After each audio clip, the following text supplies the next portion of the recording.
Mis compañeros me humillaban por ser nuevo sin saber que el dueño me estaba observando. El día que cumplí 18 años no hubo el tipo de celebración que uno ve en las películas o que se imagina en los sueños de infancia. No hubo pasteles con velas encendidas, ni abrazos cálidos, ni promesas de apoyo para ir a la universidad. Lo que encontré al entrar en mi habitación fue una maleta de tela desgastada sobre mi cama y una frase de mi padre que se quedó grabada en mi mente como una cicatriz hecha con hierro al rojo vivo. Ya cumpliste la mayoría de edad, Julián. A partir de este segundo, este techo ya no te pertenece y tu plato no se servirá más en esta mesa. Hicimos nuestro deber hasta hoy, ahora eres un extraño más en el mundo. Fue un golpe seco, frío, desprovisto de cualquier rastro de humanidad. Durante toda mi secundaria me había desvivido por ser el hijo perfecto, mis calificaciones eran de excelencia, nunca falté a una clase, jamás causé un problema que les diera un solo dolor de cabeza. Ingenuamente, dentro de mi lógica de buen estudiante, pensé que mi buen desempeño sería mi seguro de vida, mi moneda de cambio para obtener afecto o, al menos, un tiempo de gracia para construir mi futuro. Pero mis padres veían la crianza como un contrato mercantil con una fecha de vencimiento irrevocable. Sin una sola moneda en el bolsillo, con el título de bachiller bajo el brazo y una sensación de orfandad en vida que me quemaba el pecho, me vi en la acera, frente a la puerta cerrada de la que fue mi casa, enfrentando un mundo que no tiene piedad con los que no tienen un lugar donde caerse muertos. Caminé durante horas bajo un sol que parecía burlarse de mi desgracia, cargando esa maleta que pesaba más por los recuerdos que por la poca ropa que contenía. Mis pies empezaron a protestar, mis zapatos, comprados para ir a clases y no para recorrer la ciudad sin rumbo, pronto se convirtieron en instrumentos de tortura. Pasé la primera noche en una pensión de mala muerte, un lugar que olía a humedad y desesperanza, pagando la habitación con lo último que había ahorrado de mis meriendas escolares. El hambre empezó a rugir en mi estómago, un recordatorio constante de que mi nueva realidad no admitía pausas. Fue al tercer día, cuando ya sentía que el mareo por la falta de comida me ganaba, que vi aquel cartel en la vitrina de un enorme y ruidoso almacén de suministros industriales, construcción y hogar, se busca vendedor de piso y auxiliar de bodega. Contratación inmediata. Se requiere disciplina y resistencia. Entré con el corazón martillando contra mis costillas, tratando de limpiar el polvo de mi única camisa blanca con las manos temblorosas. Me entrevistó el jefe directo de piso, un hombre llamado Ricardo, un sujeto de mirada calculadora y voz de mando que en ese momento me pareció el salvador más brillante del universo. Me sonrió de forma condescendiente, me dio una palmadita en el hombro y me dijo que buscaban gente joven, con hambre y ganas de comerse el mundo. Yo tenía mucha hambre, en todos los sentidos de la palabra. El primer mes fue un espejismo cruel, un oasis de color de rosa que me hizo creer que la suerte finalmente me sonreía después de la traición de mis padres. Me sentía útil por primera vez en mi vida. Me aprendí los miles de códigos de inventario en tiempo récord, las especificaciones de las herramientas, los precios de memoria y me esmeraba en atender a cada cliente con una cortesía tan genuina que muchos pedían hablar conmigo específicamente.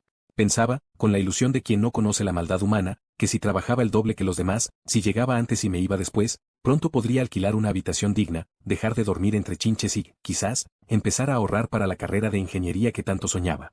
Pero la luna de miel terminó de forma abrupta y violenta en cuanto el grupo de los antiguos detectó mi vulnerabilidad.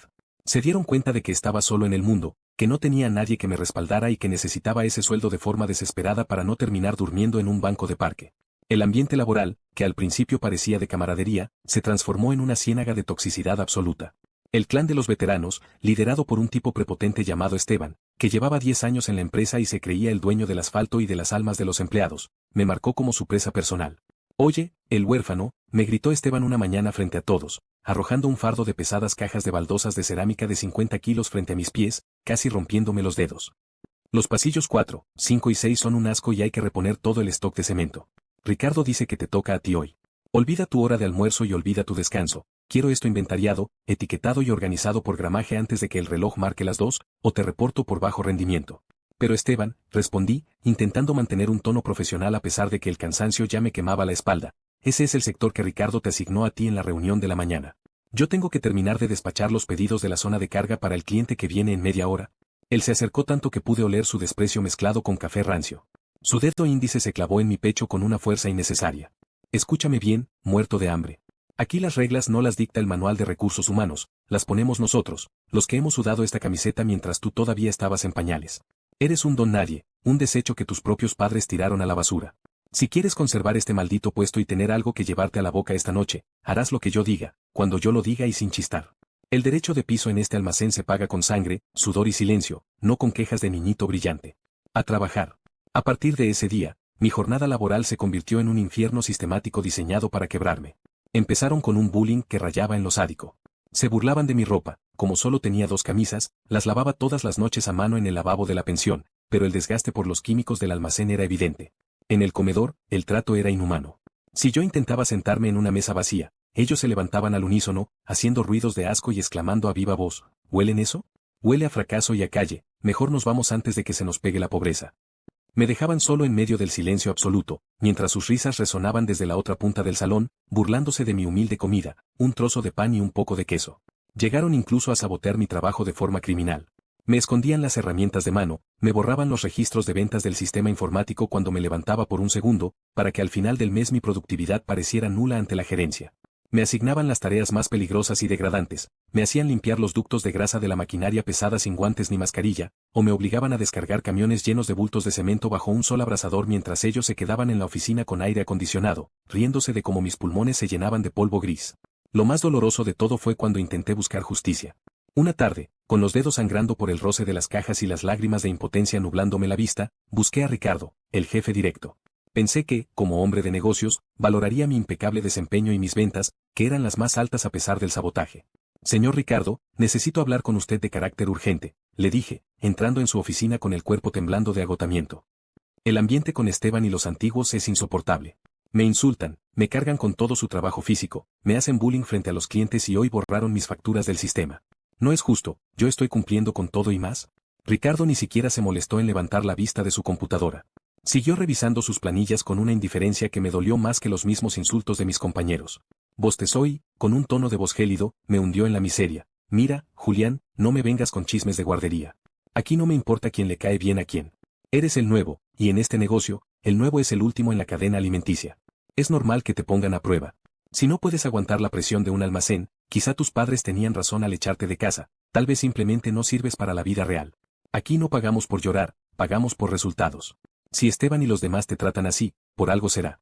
Arréglatela solo o deja el uniforme en la puerta y vete a pedir limosna, que hay 100 personas afuera esperando tu puesto. Esa respuesta fue la sentencia definitiva. Ricardo les dio permiso implícito para destruirme. Al salir de su oficina, vi a Esteban sonriendo desde el pasillo, lo había escuchado todo. El maltrato escaló. Empezaron a ponerme zancadillas cuando cargaba bultos pesados, me apodaron el huérfano. A gritos y se aseguraban de que mis pagos llegaran incompletos, alegando multas inexistentes por lentitud. Estaba solo, agotado y humillado, pero mi mente de estudiante brillante seguía trabajando. No iba a dejar que me destruyeran.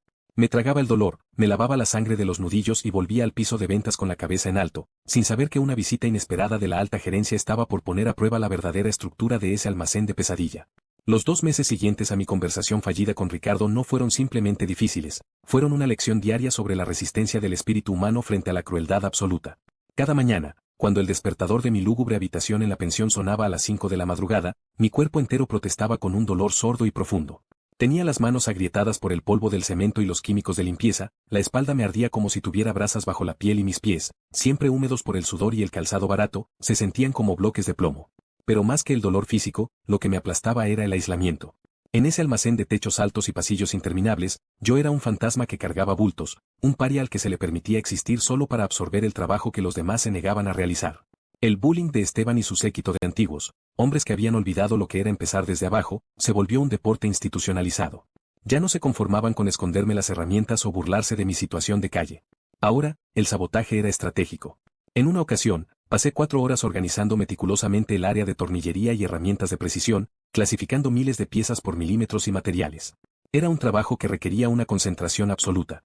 Cuando terminé, agotado pero satisfecho, Esteban pasó accidentalmente con un montacargas y derribó 3 estanterías completas.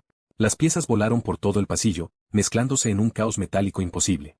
«Vaya, qué torpe soy», exclamó Esteban, mientras los demás soltaban carcajadas que resonaban en las vigas del techo.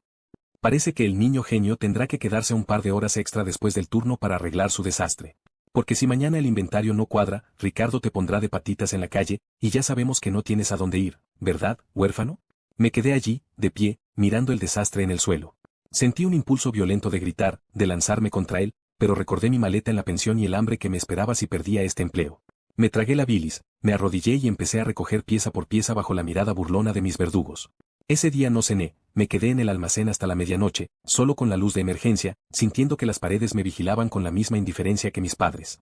Ricardo, por su parte, se convirtió en el arquitecto de mi miseria administrativa. Empezó a asignarme turnos rotativos inhumanos, salía a las 10 de la noche y debía entrar a las 6 de la mañana del día siguiente. Me asignaba las entregas a domicilio más complicadas, aquellas donde los clientes eran conocidos por ser conflictivos o donde había que subir bultos de arena por escaleras estrechas en quintos pisos. Y lo peor, mis cheques de pago.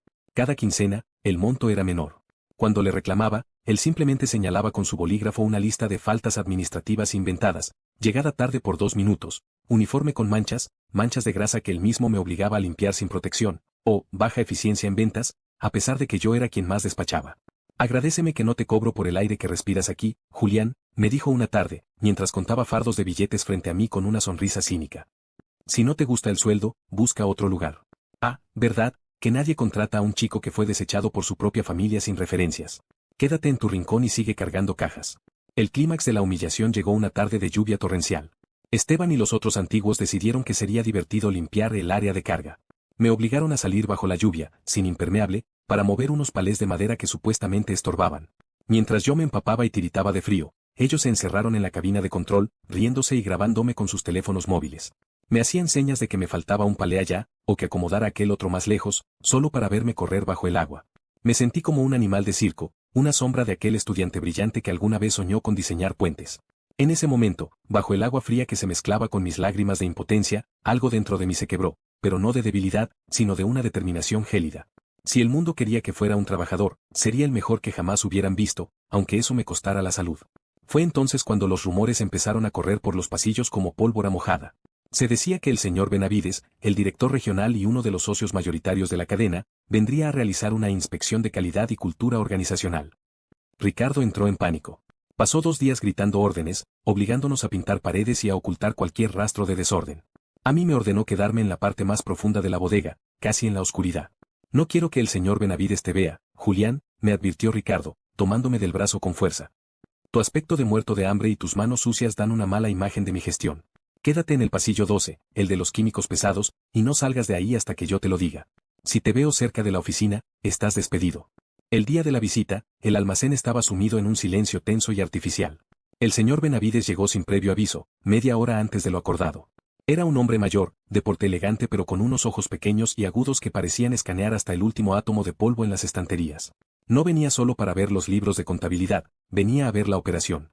Ricardo lo seguía como un perro faldero, sudando profusamente y tratando de guiarlo solo por los pasillos que estaban impecables. Esteban y los antiguos lucían sus mejores uniformes, fingiendo una laboriosidad que jamás habían tenido. Pero Benavides no se dejó engañar por la puesta en escena. Se detuvo en medio del pasillo central, y de repente, cambió el rumbo del recorrido. Señor Ricardo, he notado que sus números de despacho han subido un 20% en los últimos 2 meses, dijo Benavides con una voz profunda que intimidaba a todos. Sin embargo, veo que sus empleados más antiguos parecen estar muy relajados. Dígame, ¿quién es el responsable de la carga pesada y de los inventarios nocturnos? Porque según el sistema, hay un operario que está trabajando casi el doble de horas que el resto. Ricardo palideció. Ah, sí, es un muchacho nuevo, señor. Un chico un poco conflictivo que prefiere trabajar solo en la parte trasera. No vale la pena molestarlo, es, bueno, un poco lento. ¿Lento? Benavides enarcó una ceja. Los registros de su terminal de ventas dicen que es el más rápido de la tienda. Vamos a verlo. Ignorando las protestas de Ricardo, el señor Benavides se dirigió directamente al pasillo 12.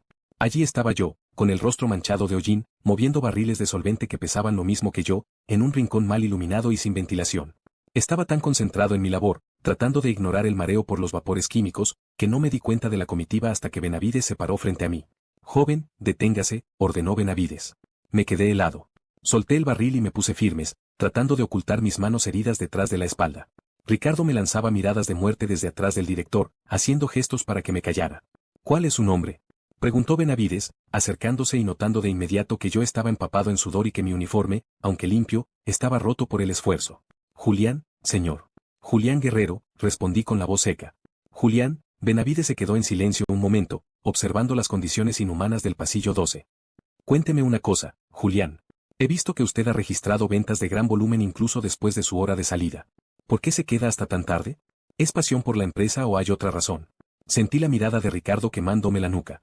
Esteban asomaba la cabeza por el pasillo contiguo, con una sonrisa de burla, esperando que yo me hundiera solo. En ese instante, recordé el frío de la lluvia, el desprecio de mis padres y el hambre de mis primeras noches en la calle. Sabía que si hablaba, mi cabeza rodaría, pero si me callaba, seguiría muriendo lentamente en ese rincón oscuro. Me quedo porque es la única forma de terminar el trabajo que se me asigna, señor, dije, mirando directamente a los ojos del director regional. Se me asignan las tareas de 3 personas y se me prohíbe usar el montacargas porque, según mi jefe, el nuevo debe aprender a usar la espalda. El silencio que siguió fue absoluto. Podría haber caído un alfiler y se habría escuchado como una explosión. Ricardo intentó intervenir, con la voz aguda por el miedo. Señor Benavides, no le haga caso. Es un mentiroso, un resentido que echamos de su casa por problemas de conducta. Julián, vete ahora mismo a la oficina de personal, estás fuera. Pero Benavides no se movió. Levantó una mano para silenciar a Ricardo y se acercó aún más a mí. Vio mis nudillos ensangrentados y la determinación en mis ojos. Señor Ricardo, dijo Benavides sin apartar la vista de mí, usted acaba de cometer un error grave. Yo no vine aquí hoy solo por los números. Vine porque recibí una denuncia anónima sobre el ambiente laboral en esta sucursal. Y lo que veo aquí, señaló mis manos y el rincón oscuro, no es gestión, es abuso. Julián, no te vas a ningún lado. De hecho, vamos a la oficina. Quiero que me cuentes, punto por punto, todo lo que ha pasado en estos 2 meses. Y usted, Ricardo, Esteban, no se muevan de donde están. La auditoría acaba de empezar de verdad. Sentí un escalofrío. Por primera vez en mi vida, alguien con poder me estaba mirando no como un estorbo, sino como un ser humano. La batalla apenas comenzaba. El silencio en la oficina de la gerencia era tan denso que casi se podía cortar con un cuchillo. El aire acondicionado zumbaba con una monotonía que solo acentuaba el nerviosismo de Ricardo, quien no paraba de secarse el sudor de la frente con un pañuelo ya empapado. Frente a nosotros, el señor Benavides se mantenía imperturbable, sentado tras el escritorio que Ricardo solía usar para humillarme. Sobre la mesa, Benavides había desplegado una serie de carpetas y una tableta donde se mostraban los registros de las cámaras de seguridad que él mismo había ordenado descargar minutos antes. Siéntate, Julián, dijo Benavides con una voz suave pero que portaba el peso de una autoridad absoluta. Y ustedes dos, Ricardo, Esteban, quédense de pie. Quiero que vean exactamente lo que yo estoy viendo. Benavides giró la pantalla. En ella, se veía claramente la escena de la semana pasada, yo bajo la lluvia torrencial, moviendo palés mientras Esteban y los otros se reían desde la cabina seca. Luego, otra toma, Esteban borrando mis registros en la computadora mientras Ricardo pasaba por el lado y le daba una palmada de aprobación. Las pruebas eran irrefutables. La tecnología, esa que ellos usaban para sabotearme, se había convertido en su propia horca. Señor Benavides, esto es un malentendido, es solo camaradería de equipo, derecho de piso, balbuceó Ricardo, su voz temblando como una hoja al viento. ¿Derecho de piso? Benavides se puso de pie lentamente, rodeando el escritorio hasta quedar a pocos centímetros de Ricardo. Lo que yo veo aquí es acoso laboral, sabotaje empresarial y una negligencia administrativa que raya en lo criminal. He revisado los contratos. Usted, Ricardo, ha estado desviando parte de las comisiones de Julián para fondos de eventos que terminaban en cenas privadas para ustedes. Y tú, Esteban, has usado los recursos de esta empresa para hostigar a un empleado cuyo único pecado fue trabajar más y mejor que tú. Esteban, que siempre se había mostrado como un matón invulnerable, bajó la cabeza por primera vez. Ya no era el dueño de los pasillos, era solo un hombre pequeño enfrentando las consecuencias de su propia mezquindad. Julián, continuó Benavides mirándome, quiero que me digas, frente a ellos, cuánto tiempo has dedicado a las tareas que ellos te delegaron ilegalmente. No omitas nada. Durante los siguientes 40 minutos, hablé. No lo hice con rabia, sino con la precisión de un arquitecto describiendo una estructura fallida. Enumeré cada humillación, cada insulto de huérfano, cada zancadilla física, cada hora extra no pagada y cada vez que Ricardo se negó a escuchar mis denuncias. A medida que avanzaba, sentía que una carga invisible se desprendía de mis hombros. Por primera vez en mi vida, desde que mis padres me cerraron la puerta en la cara, alguien me estaba dando el valor que merecía. La resolución fue inmediata y drástica. Benavides no tuvo piedad. Ricardo, Esteban y los otros 3 involucrados en los videos, están despedidos de manera fulminante por causa justificada. No habrá indemnización, y la empresa iniciará acciones legales por el desvío de comisiones y el sabotaje de datos, sentenció Benavides. Seguridad los escoltará ahora mismo a la salida. No quiero que toquen nada más en esta tienda. Ver a Esteban y a Ricardo siendo llevados por los guardias de seguridad frente a todos los demás empleados fue un momento de catarsis pura. El resto de los trabajadores, que habían guardado silencio por miedo, empezaron a murmurar. La tiranía del pasillo 12 se había desmoronado en una tarde. Pero la sorpresa mayor estaba por venir. Benavides me pidió que me quedara a solas con él. Me miró fijamente, evaluando mi postura. Julián, sé que no tienes familia que te apoye. Sé que has estado viviendo en condiciones precarias mientras hacías que esta tienda funcionara a pesar de estos parásitos. Tu desempeño, incluso bajo tortura psicológica, ha sido impecable. He decidido que no podemos permitirnos perder a alguien con tu integridad y capacidad. Benavides tomó un documento de su carpeta y lo deslizó hacia mí. A partir de mañana, tú eres el nuevo encargado principal de esta sucursal. Tendrás el sueldo de gerente, un bono de compensación por todos los meses de maltrato y, por supuesto, la empresa te facilitará un crédito de vivienda para que dejes esa pensión hoy mismo. Necesito a alguien que sepa lo que cuesta el trabajo duro para liderar a los nuevos. ¿Aceptas el puesto? Me quedé sin palabras. Mis manos, aún marcadas por las cicatrices del cemento, temblaban al sostener el bolígrafo. Acepté, no por el dinero, sino por la oportunidad de demostrar que el respeto no se gana pisoteando a otros, sino elevándolos conmigo. Los meses que siguieron fueron de una transformación absoluta. Lo primero que hice como jefe fue limpiar el aire. Reuní a todo el personal y les dejé claro un principio innegociable. En esta tienda, nadie es más que nadie. El primero que humilla a un compañero, se va. Implementé un sistema de capacitación donde yo mismo, con mi uniforme de gerente, bajaba a los pasillos a enseñar a los nuevos. Me aseguraba de que los nuevos Julián tuvieran sus horas de descanso, sus herramientas completas y, sobre todo, un ambiente donde no tuvieran que esconder sus lágrimas. La tienda floreció. Las ventas se dispararon y el clima laboral se convirtió en el ejemplo de la región. Pero mi mayor victoria fue interna. Un domingo, después de un cierre exitoso, me quedé solo en la oficina mirando mi reflejo en el cristal. Ya no veía al chico asustado con una maleta de tela. Veía a un hombre que había convertido el desprecio de sus padres y el abuso de sus compañeros en el combustible para su éxito. Mis padres intentaron contactarme meses después, cuando se enteraron de mi ascenso por las redes sociales de la empresa. Me enviaron un mensaje diciendo que estaban orgullosos y que siempre supieron que yo podía solo. No les respondí con odio, pero tampoco con sumisión. Les envié un breve mensaje agradeciéndoles por echarme, porque su crueldad me obligó a descubrir mi propia fuerza. Les dije que ya no necesitaba su techo, porque yo mismo había construido el mío. Hoy, cuando veo entrar a un joven tímido a pedir empleo, lo recibo personalmente. Le doy la mano con firmeza y le digo, bienvenido. Aquí no solo vas a trabajar, aquí vas a crecer. He aprendido que la adversidad no es un pozo, sino una escalera. Lo que viví me sirvió para entender que mi valor no depende de quien me acepte o quien me eche, sino de mi capacidad para mantenerme íntegro cuando el mundo intenta quebrarme. Ya no permito que nadie me pisotee, no porque tenga un cargo importante, sino porque finalmente aprendí a respetarme a mí mismo. Mi vida empezó de verdad el día que me quedé solo, porque fue entonces cuando descubrí que nunca lo estuve, siempre me tuve a mí mismo, y eso fue suficiente para conquistar el mundo. Esta historia es una obra de ficción. Los personajes, situaciones y diálogos han sido creados con fines narrativos y no representan hechos reales ni personas específicas. Cualquier semejanza con la realidad es pura coincidencia.